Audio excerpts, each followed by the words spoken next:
अन्यथा मैं प्राण त्याग दूंगी। उसके माता पिता ने उसे बहुत समझाया। वे कहते थे, बेटी, इनके घर खानदान का कोई पता नहीं है, यह कहाँ के निवासी हैं, इसका भी कोई ज्ञान नहीं है।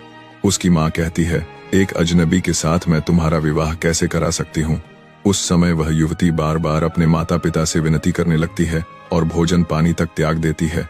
अंततः उसकी जिद के आगे विवश होकर उसके माता पिता उसका विवाह हमारे साथ कर देते हैं। जब उस लड़की का विवाह मेरे साथ हो गया, तब विदा होकर वह मेरे साथ मेरे महल की ओर चल पड़ी।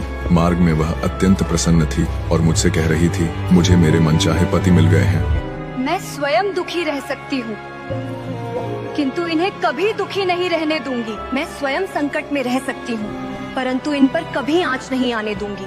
मैं अपने पति से सदा प्रेम और लगाव बनाए रखूंगी। इसी प्रकार बातें करते हुए हम अपने महल पहुंच गए।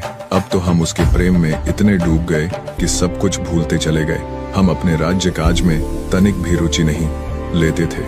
इसी प्रकार कुछ दिनों तक सब चलता रहा। लेकिन कुछ समय पश्चात जब हम राजकार्य से लौटकर उस स्त्री के पास आते थे, तो न जाने क्यों हमें अत्यधिक गहरी नींद आ जाती थी और उसी समय वह राजमहल से